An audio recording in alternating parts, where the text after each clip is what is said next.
แต่บ่ได้เห็นหน้า ได้เดือน โดยได้อยู่นี่มีแห้งบ่โดย ไม่ได้สิ กาคือเก่าเนาะเพราะว่าโอ้เห็นช่องทางเบาบ่เตียงเนาะโอ้คือจอยใส่เจ้าดิเนี่ยเนาะ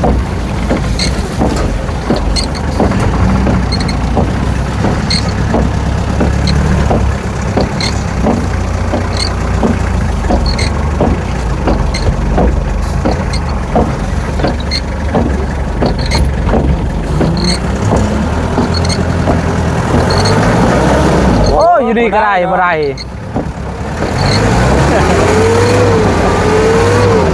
เห็นบ่อยู่นี่ก็ยังคา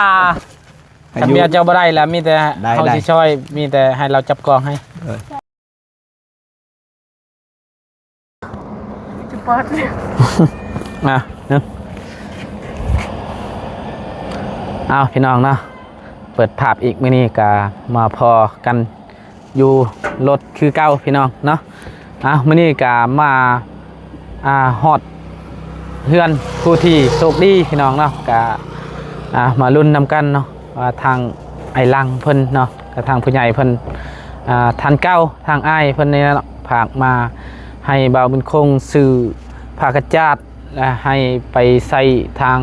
เพิ่นเห็นบ่าวบุญคงถ่ายมื้อนั้นแหละว่าผ้าบัตรยังก็หมดขาดมาแล้วพี่น้องเนาะแล้วก็เลยทางอ้าย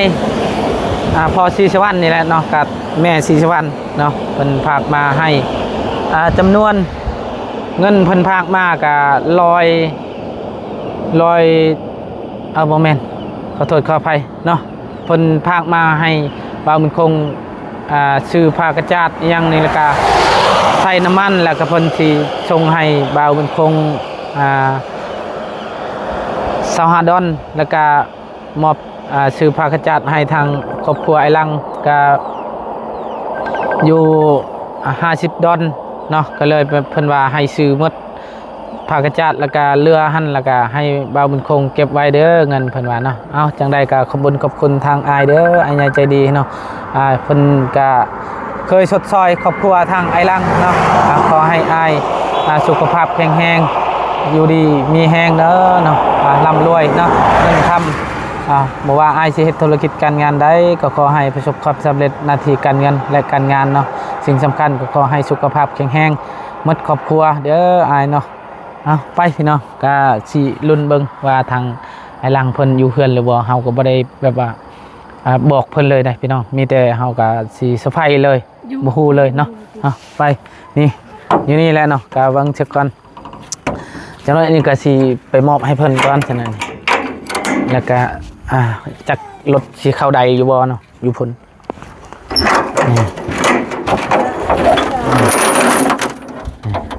จักไปพี่น้องเนาะมื้อนี้ก็มากับลูกสาวน้องไซพี่น้องเพิ่นค่าจับกองให้ไผเด้โทรหาพาเขาไปแจกเครื่องนี่โดยไส้สิพาไปแจกเครื่องเนาะโดยพูนเบานิวสวัสดีเด้อเบานิว เบาเมฆเบานิวพี่น้องเธอกำลังว่าสิไปแจกโดยไปเบิ่งก่อนเนาะเอาไปโดยสวัสดีอีกเด้อนะโอ้ยโดนเลยโอ้โดยจ่อยเนาะตอนขึ้นตอนนั้นแรกๆหันคือว่าแบบว่าธรรมดาเนาะตัวนี้เนาะตอนเขาไปกินปลาเนี่ยโดยประเด็นนี้จ่อยเนาะปลากับน้องนิ้วก็ไปบ่ไปดีแล้วพระคันนั้นน่ะจะเบิ่งกันได้ในเขาเขตกับให้อันเราคงนะพาไปโดยทางเพิ่นนี่แหละโดยเมื่อก่อนลงเมื่อก่อนเมื่อบ่เป็นสิเมื่อมื้อนี้เนาะโอ้ฝนตกตลอดเนาะว่าชื่อตะกะแตนให้เพิ่นกะ บ่มีฝนตกตลอดเพิ่นบ่ได้ไปการนะ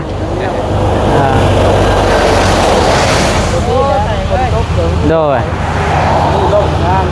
เมื่อไหร่ขึ้นเมื่อวานนี่บ่เห็นอยู่คลิปทางเบานิวแต่ว่าจักสิจะไปใช้ก็เบิ่งคลิปบ่ได้ฮู้ว่าขึ้นเซโปนคิดว่า พุ่นและเมื่อเราไตบ่แม่นเนาะโดยบ่ได้ทางเบาเมฆเพิ่นเซตหาน้องไส้ว่าไปแจกเครื่องเนาะก็เลย มาหาเพิ่นไปช่วยกันบ้าง ถ้าแกกินข้าวแล้วพอถ้าเขากินข้าวอยู่ให้เขาจับกล้องให้ โดยว่าสิอาณาไปมอบผ้ากระจาดให้ครอบครัวนั่นแหละโดยยังอยู่รถยังอยู่หันแหละจะได้ว่าสิมอบให้เพิ่นแล้วก็สิไปนำเจ้าไปแจกเครื่องแจกของเนาะโดยฮะโดยสั้นกะมีแต่ให้น้องไซไปก่อนก็ได้เนาะไปแจกเครื่องเฮาก็สิไปถ่ายคลิปครอบครัวนี้ก่อนแล้วโดยเพราะว่ายันมันโดนแน่ของมันเนาะพี่น้องมีแต่ครับก่อนได้เป็นโดยเดินทางปลอดภัยเด้อโดยประมาณมือมันตึงเรื่องยังไม่ได้เจอกันว่าเป็นได้ไข้ในแล้วบ่ไข้แน่แล้วกินยาบ่ว่าได้นะเนี่ยกินยาหลวงเลยโดยเห็นตอนนั้นเพิ่นก็ตุ้ยปัจจุบันนี้พัดจอยเฮาก็จนคิดว่าเบาดิวคือจอยแต่ว่าใช่จอยน่ะโดยเอ้ามีแต่ให้ใส่ไปแจกเครื่องนำอนาทางเบาเมฆเด้อแล้วก็ทางเบานิวนะเบานิวน้ำหนักแล้วว่าเท่าไหร่วันเดียวโดยประมาณนั้นแหละแต่เก่าเท่าไหร่แต่เก่ามัน60ป่ะ68ป่ะหลุดลายเลยพี่น้องน้ำหนักเฮาน่ะ45 46ประมาณนี้สำคัญเนาะกันแหละเลยเอาไปอันนี้เนาะโดยเอาสบายดีเด้อโดยมีโบนัสอีกได้เบานิวเพิ่นจับโบนัสยังแหละ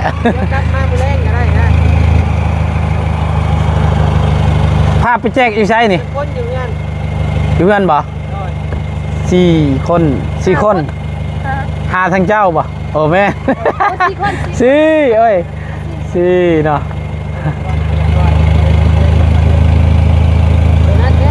โดย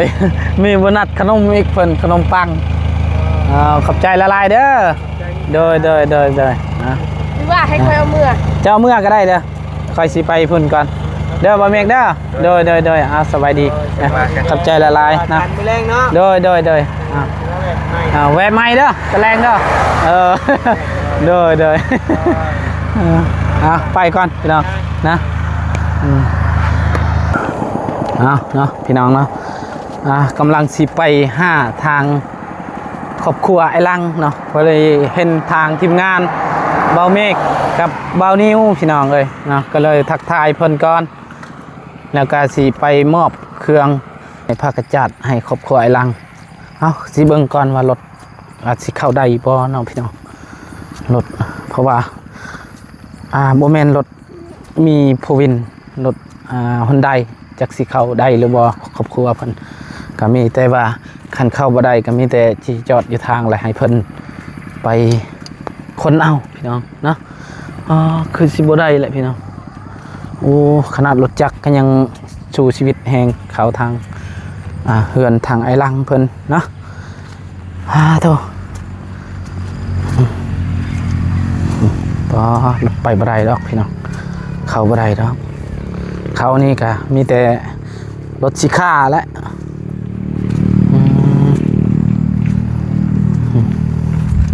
จากเพิ่นสิอยู่เฮือนหรือบ่พี่น้องเพราะว่าเฮาก็บ่ได้บอกเพิ่นเลยนะพี่น้องบางเทื่อไอ้ลังเพิ่นก็ไป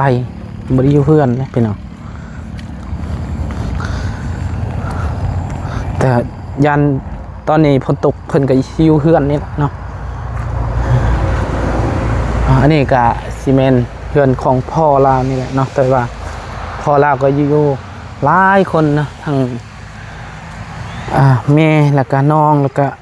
หลายคนนะพี่น้องครอบครัวเพิ่นครอบครัวใหญ่แต่ว่าเพิ่นก็แยกอยู่ต่างหากอยู่จากเพิ่นพ่อเอาเมียแล้วก็แยกอยู่ไผอยู่มันเพิ่นก็อยู่ครอบครัวเพิ่นเนาะไปบ่ได้ดอกรถเฮ้ยอยู่เฮือนบ่โอ้อยู่เฮือนพี่น้อง เนาะเพราะว่าบาวมันคงก็บ่ได้ เสร็จบอกเพิ่นพี่น้องเนาะก็เลย โอ้ใครแต่เราอยู่เฮือนได้มื้อนี้เนาะ อยู่เฮือนแล้วฝนตกเนาะไอ้ลังเนาะโอ้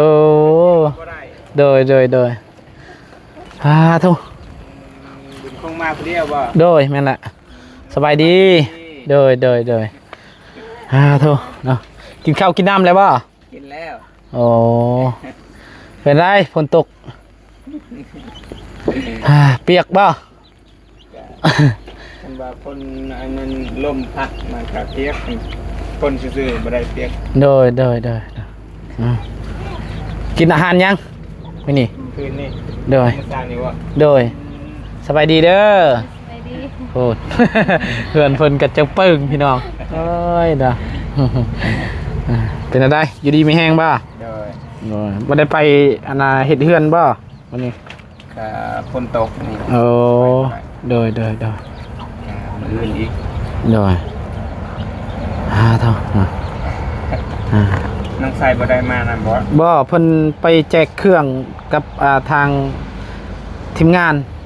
บ่นิวกับบ่เมฆเขาเพิ่นขึ้นมาแล้วก็สิไปแจกเครื่องเพิ่นว่า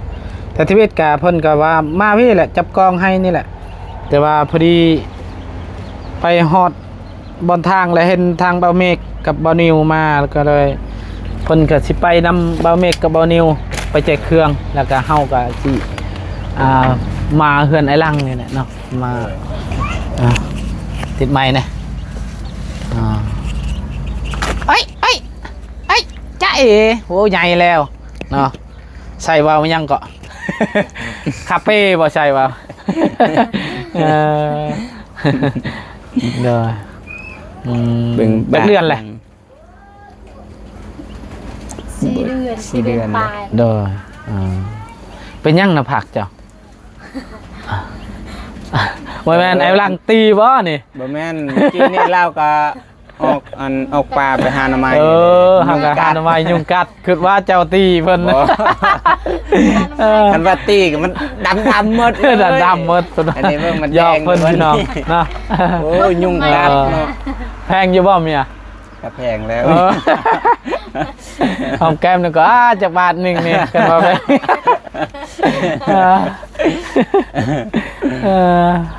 ฮู้อยู่บ่เฮามาอยู่นี่บ่ฮู้เนาะ บ่ฮู้ เพราะว่าเฮาก็บ่ได้บอกพี่น้องเนาะ ได้ยิน บ่ได้บอก อยู่เฮือนแล้วก็ได้ยินอันบุญคงห้องโอกอยู่เฮือนบ่ไผเด้ โดยเพราะว่า ยังบ่ทันเด้อก็เลยตอบว่าโดยอยู่เฮือนมันออกมาเห็นบุญคง ใช้หมดลูกหลานเจ้า ลูกคนหนึงก็ไปอยู่เฮือนแม่เฒ่า ไปลินอยู่พุ่น แม่ จักมือเลยอยู่ 4 มื้อนี้ 4 มือนี่แหละโอ้ย่าเพิ่นก็กินฮอดแล้วบัดนี้ อยู่เฮือนนี่ก็ย่าบ่เอา ได้ก็ แม่เจ้านี่เอาก็ย่าแหละ แม่เจ้าเอาละ บ่เฮาเองแหละ ใช่ปะนังเห่าเบิ้งแน่ นี่ สำลันไม่ยังก็ แห่พี่น้องเป็นชื่อแห่เนาะ ยังบ่ทันหรอก ยังบ่ทันรอ น้ำใหญ่ตลอดเห็น น้ำกาขึ้นตลอดว่าสิไป ขึ้น พาเพิ่นไปนี่แหละหาปลา ยังบ่ทันลอง หันยังก็เฮาก็ยังบ่ได้เคยเห็นสักเทื่อนี่หากาสิเบิ่งนี่แหละเนาะสิพาเพิ่นไปช้อนไปควงแห่พี่น้องเนาะ แม่น นี่ว้าวคักแล้วบัดนี้เนาะโอ้ งามเนาะ หัดยังเกาะเบิ่งก่อน บ่จักคงเบิ่ง โอ้หัดปูโอ้พอดีแล้วสำนี้เนาะ แม่นพอดีเลย คักอันนี้ โอ้อยากลองเด้แต่ว่า เนาะ นั้นน้ำยังขึ้นอยู่ โดยน้ำยังขึ้นอยู่เนาะ อันนี้แหละ โอ้คักอันนี้เนาะ นี่ นี่ว้าคักแห้งยังไม่ได้ลองจากเทือเลยบ่นี่ ยังเนาะ แม่ โอ้ นี่ คือมันสิคัก โอ้ยโดย คือสิได้อยู่เนาะ โดยได้มองเฮานี่โอ้ไม่ยังคือเปื่อนแท้อะ กาเมื่อวานนี่แหละไปใส่บัดนี้ บ่ คืนนี่นำขึ้น โอ้ นำขึ้นแล้วมันทึกอันนั้นมันยังสลามบ่โอ้ โอ้ได้แล้ว กับเปลือก ได้ปะ ไม้ได้แต่พอกินอยู่ โดย ได้ก็ได้บ่หลายแล้วเพราะว่าน้ำมันขึ้นเติมน่ะมัน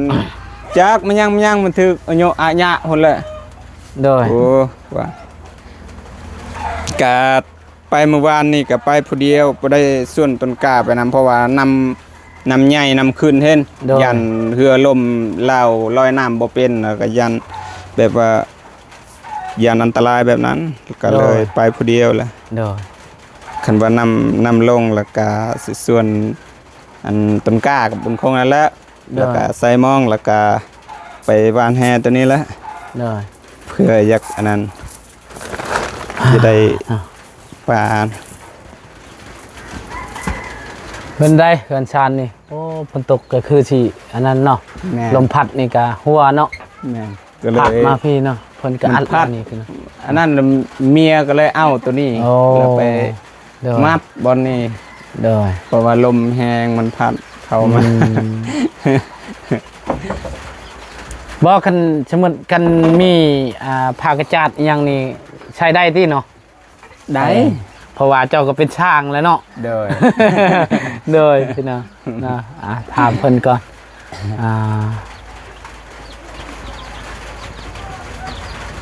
ทีนี้ก็ต้องได้เอาออกแล้วนี่เนาะคำว่าใช่ แม่นคำว่าได้ภาคจาดอันต้องอ้อม เลย อยากได้อยู่บ่ผักกระจาด อยากได้แล้ว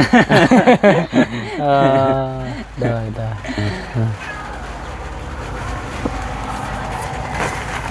เนาะกะมื้อนี้ก็เฮาก็สิมา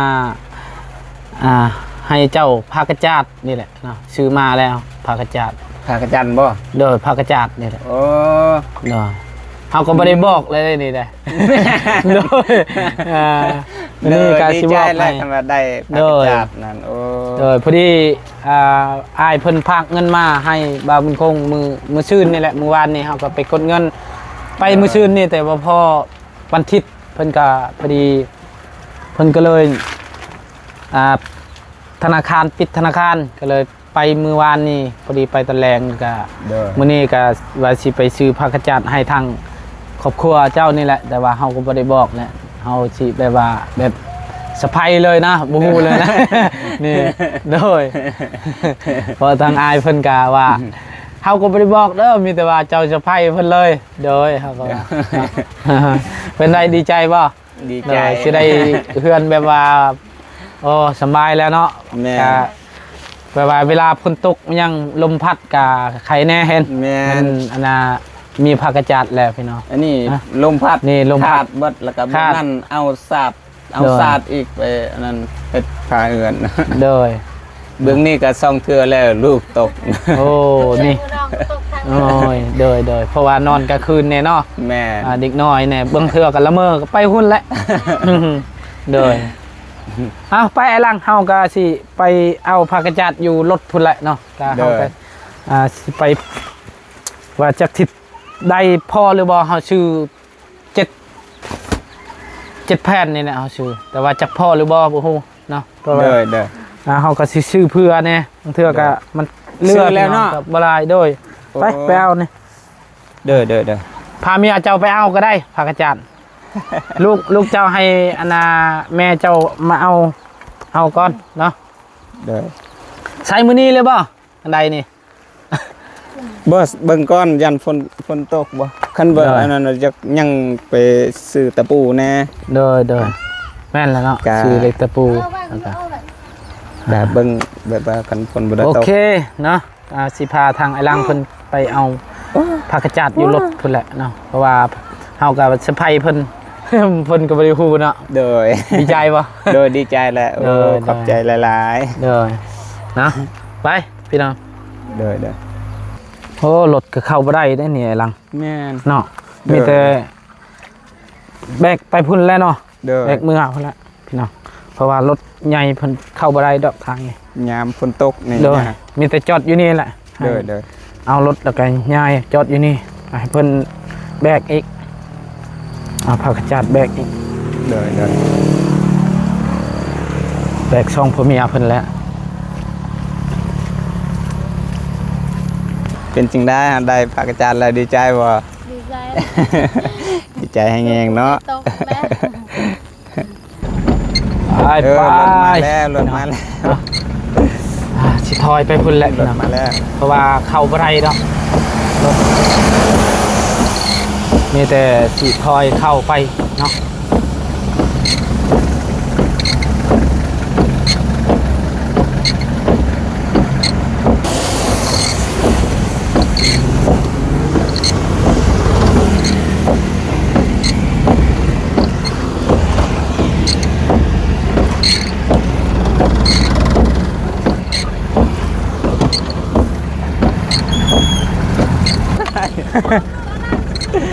ฮะ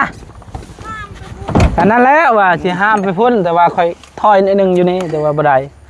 มันบ่ได้ บ่ได้แล้ว เนาะเนาะขาเนาะ มันเป็นอันนั้นทางมือ โดยทางมืนก็เลยมันขายาละเนาะมีแต่ไปนาก่อนเนาะไปนาก่อนพี่น้องไปนาแล้วก็ถอยนิดนึง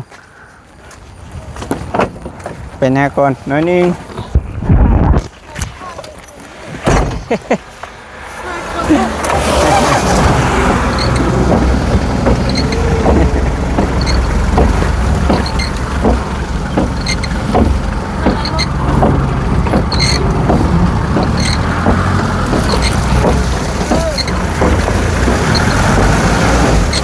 อ้โอเค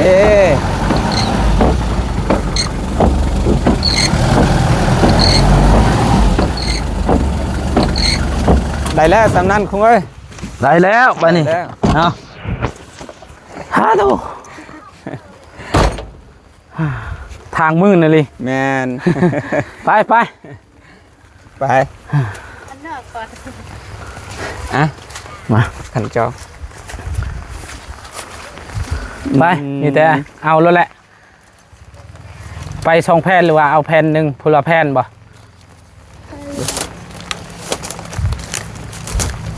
จับ ดึงในนี้แล้วเนาะ โดย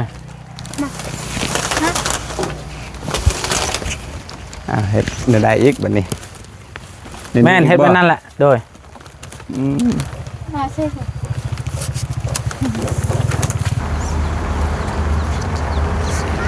มันก็บ่ไล่พี่น้องแต่ว่ารถเข้าบ่ได้มันมื่นคือเมื่อกี้นี่แหละบ่มันคงก็ค่อยขับมันขับพอดีมันมื่นบ่ได้แล้วก็มีแต่ทั้งเอาปัจจุบันนี้แห้งนักอยู่นี่ขี้ตมลาย มีแต่ค่านี่แล้วเข้าได้รถเฮ็ด แม่น พุ่นบ่ได้แล้ว บ่ได้แล้ว โดยเถอะ คันว่าฝนบ่ได้ตกได้อยู่ โดย อันนี้ฝนตกบ่ได้ ฝนตก ข เนาะ นาดรถจักรไปก็ยังยาก โดย แม่นแหละพอดีคันว่ามันเลือกอะเฮ็ดอันนั้นเลยประตูเลยเฮ็ด แม่น โดย ก็คือสิเลือดอก7แผ่นพี่น้องเนาะ แม่น เพราะว่าเฮือนทาง คันว่า เพิ่นก็บ่ได้ใหญ่ปานใด ตู้เลย โดย โอ้นี่ก็ เพราะว่า ขอบใจนะ เห็นมื้อนั้นทางพ่อใหญ่เพิ่นเห็นเฮาไทยมื้อนั้นเห็นจังเปิ้งอยู่ ว่ะ ก็เลยเพิ่นว่าโอ้ยซื้อให้ไอ้ลังอันนั้นก่อนพากระจาดก่อนถามเบิ่ง เด้อ เด้อ ทำ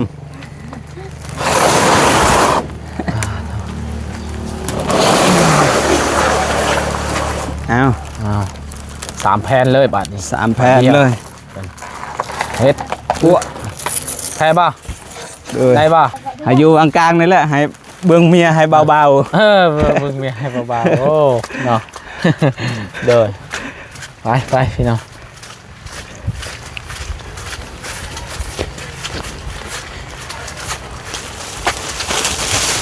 เอาระวังเด้อมืนเด้อ ๆเด้อ ลมแล้วปากอ่างโลด โอ้ยเส้นทางเข้าบ้านเพิ่นนี่พี่น้อง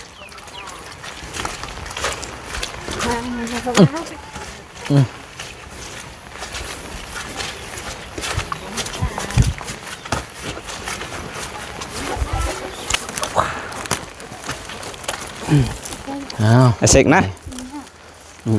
ยับอุ้ย สำเร็จ โอ้ นี่ อ๋ เอา อ อ๋อ อืม เด้ โอ้ ได้แล้วเนาะบัดนี้เนาะ แม่นได้แล้ว ใส่แผ่นหนึ่งเพิ่นก็พอดีเลยตามเบิ่งแผ่นน่ะตอนนั้น แผ่นหนึ่งเนาะ โดยแผ่นครึ่งนี่แหละเนาะ แผ่นครึ่งนั่นแหละ โดยเพราะเบิ่งนี้อีกแผ่นครึ่งพอดีเลยเนาะไอ้หลัง เบื้องนั้นอีกประมาณ2แผ่นบ่ โดย แล้วก็เบื้องนี้แผ่นครึ่ง โดย สำเร็จ7 พออ แผ่ ยู่ น เนาะ เนาะ 7แผ่นเนาะ ตามเบิ่งคือว่าสิพอ โดย นี่ก็โอ้บุญแล้วได้ โดยดีใจบ่ โดยดีใจ โดย นี่กับพอดีเลยกับเพื่อนเพิ่นนี่เพิ่นเนาะเนาะนี่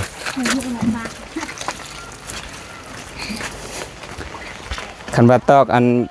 เบิ่งตะปูนี่ได้หรือบ่บ่คง ตะปูตัวใด เบิ่งนี่ ใส่ตะปูมวกแล้วแหละผัดใช่ตะปูมวกแล้ว ตะปูมวกบ่ แม่นชื่อตะปูมวกเอาอยู่อันนั้นก็มีอันเดตะปูมวกอันคักเลย ได้แล้วเนาะ โดยนี่คักอยู่ใช้แล้วแหละเพราะว่ามันเฮาบ่ฮู้บางเทื่อก็มีลมมีหยังก็ลำบากเฮาแม่นบ่ แม่ ตอนฝ น นตกนี่เปียกกะยาแต่ว่าเฮือนเฮาเองหั้นนะ แม่นแม่น แต่ว่าเฮ็ดเฮือนเขาเจ้าเฮาก็แบบบ่ยากนะนี่เฮือนเฮาเองเฮาก็เฮ็ดเลย แม่นยังได้อยู่เนาะตะปูนี่เนาะ โอ้ได้ เบิ่งนี่อีกเบิ่ง ได้เนาะ สิเลือกเบิ่ง นี่ยังอยู่เนี่ยนี่ได้อยู่เนาะ แม่น พอดีแล้วเอาสบายดี สบายดีสบายดีป่ะ บกล้า นั่ง ปานใด กินลำไย โดย ผู้เอ้ยนั่นเป็นอยู่ โดย สบายดีผู้น้องนี่ยังบ่ฮู้หยังเล โด ย เป็นอะไรดีใจแห้งวะ แม่นดีใจแฮงเลย อ่า โอ้ย ขึ้นว่าสิใดนี่ บ่คิ บ่ ด ฮู้เลยเนาะ แม่ โดยโดย บ่คิดบ่ฝัน โดยเฮา ได้ ก็ดีใจนำเด้อที่ได้อยู่แบบว่าสบายแล้วเพอถึงว่าเฮือนน้อยแต่ว่ามันบ่ได้เปียกแล้วก็โอ้คักแล้วเนาะ แม่นแหละ โดย ตอนนั้น เอ้า นั้น ยินเขาว่า โอ้อันพายุเข้ามาแล้วก็โอ้เขามางแล้วก็เอาสาดตัวเก่านั่นแหละแล้วก็ตอกไว้ โดยขออนุญาตขึ้นเฮือนเด้อ เลย ก็มีแต่ให้ไอ้ลังกับเมียเพิ่นเนี่ยนะก็ขอบุญขอบคุณทางผู้ใหญ่เพิ่นเนาะ เลย ที่เพิ่นสุดซอยซื้อผ้ากระจาดนี่เนาะแผ่นหนึ่ง95,000 เลย เพราะว่าตอนนั้นเบาลีซื้อตอนนั้นแบบว่าเพิ่นขายของแบบยังคาอยู่ก็เลยเดี๋ยวนี้มันหมดแล้วเพิ่นว่ามันแพงเดี๋ยวนี้ก็เลยเพิ่นเอาขึ้น5,000 เลย 50,000นี่แหละนะ ได้ เกือบสิฮอด5,000บ่5,000เนาะขึ้น 5,000เนาะ 5,000แต่ก่อน 90บ่ แม่นขึ้น 5,000 เดี๋ยวนี้ เนาะ 95ขึ้น เออ มีแต่ว่าเจ้าขอบคุญขอบคุณทางอายเก่าหั่นแหละเนาะทางอายกับเอื้อยหั่นแหละเนาะ เด้อ ที่เพิ่นสุดซอยตลอดนี่แหละเนาะ เด้อ ทางครอบครัวน้องต้นกาแล้วก็ทางไอ้ลังเนาะมันก็โอ้เห็นยืนมือซอย เด้อ ซอยสิซ้ำที่เพิ่นซอยได้นี่แหละเนาะเพราะว่าเพิ่นก็เฮ็ดเวียกคือกันกับเฮานี่แหละเนาะ เด้อ เลยเอามีแต่ผัก เอาขอบคุณกับบุญเด้อพ่อใหญ่ใจดี แม่ศิสวรรณกับพ่อศิสวรรณขอบคุณหลายๆ ที่ซื้อผักกระจาดมาซอยให้ครอบครัวลังก็ได้เฮือนก็ขอบคุณหลายๆเด้อสิ่งสำคัญก็ขอให้เพิ่นนั้นมีสุขภาพแข็งแรงทั้งครอบครัวให้ร่ำรวยให้หังมีเงินทองให้ไหลมาเทมาเด้อขอให้อายุมันคนยืนสาธุ สาธุเนาะเอา เอา มีแต่ให้เมียเจ้าอีกขอบคุญขอบคุณเนาะ เด้อ จับบ้างอายกมือเจอกี่นะ เอานับไป ไม่ตารางพนันเรียบไปพนันเราเลยเจอ ขอบคุณแม่ศิสวรรณทางพ่อศิสวรรณเด้อที่ ช่วย เสื้อ ช่วย เลือ ช่วยเหลือ ครอบครัว ครอบครัว ขอให้เพิ่นอยู่ดีมีแฮ ขอให้ ง เพิ่นอยู่ดีมีแห้ง ทั้งครอบครัว ทางครอบครัว ให้ร่ำให้รวย ให้ร่ำให้รวย ให้มีเงินทอง ให้มีเงินทองไหลมาเทมา สิ่งสำคัญขอให้สุขภาพทางครอบครัว แข็งแห้ง แข็งแรง อืม หมดครอบครัว หมดครอบครัว สาธุ สาธุ อ้าวเนาะพี่น้องก็เป็นไงความรู้สึก ดีใจแล้ว ดีใจแฮงวะเลย ดีใจนะลูกสิบ่ได้ตกอีก เดิน เรานอนเมื่อคืนน่ะก็ล้างกับบ่ฮู้แล้วเนาะเวลานอนแล้วเราตื่นมาแล้วก็ลุกแล้วก็ไปรถตกเลยเอาได้ยินเสียงร้องไห้กลางคืนอยู่ใส่เลยลูกอยู่ลูกไม่ ยันเพิ่นละเมอมันยังเลยนะเนาะเพราะว่าเพิ่นก็เป็นนี่พี่น้องอันนี้ก็ลูกสิบ่ได้ตกแล้ววันนี้เนาะ เด้อ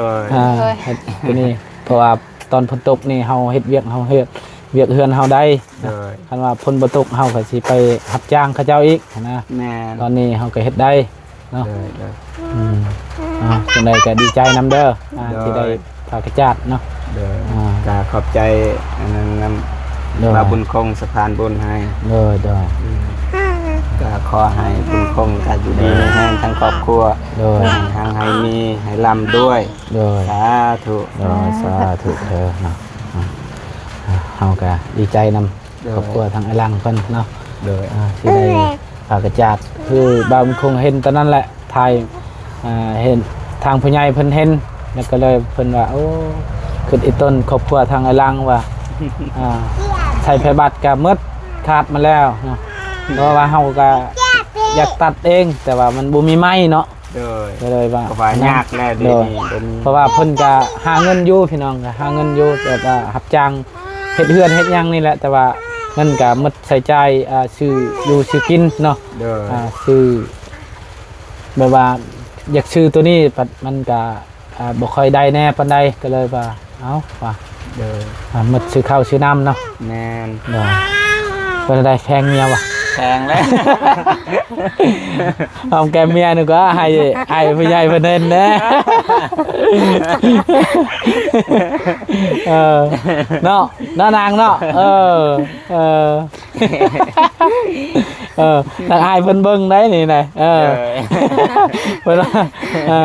เพิ่นว่าให้ไอ้ลังห้องแกมเบิ่งว่าจักวันหนึงให้นี่โดย แล้วเพื่อนสะก้อน แล้วเฮือนอีกจ้าเดี๋ยวสัญญาเด้อเดี๋ยวเอาเนาะพี่น้องกาสำหรับคลิปนี้ว่าคงกาวาลินวายกวาลินเด้อเนาะกาดีใจทั้งครอบครัวทั้งไอ้ลังเนาะเอาจังได๋กาขอบคุณทางผู้ใหญ่เพิ่นเนาะทางอายศรีสวรรณและแม่ศรีสวรรณเด้อขอให้ยุมันคอนยืนสุขภาพแข็งแรงเนาะสำหรับที่ชื่อภาคจัดอย่างนี้เนาะแล้วก็หลายสิ่งหลายอย่างเพิ่นที่มอบหมายให้บามันคงเป็นสะพานบุญให้ก็ขอให้อ้ายอยู่ดีมีแห้งความเจ็บอย่าได้ความใครอย่ามีขอให้สุขภาพแข็งแรงหมดครอบครัวร่ำรวยเด้อเนาะสาธุ สาธุ เอาพี่น้องสำหรับคลิปนี้บามันคงกาสิขอจบคลิปปิดคลิปไว้เพียงเท่านี้ก่อนพ่อแม่พี่น้อง FC หมดสุขทุกคนเด้อเนาะที่ติดตามรับชมรับคลิปนี้ไปแล้วเด้อสบายดี ส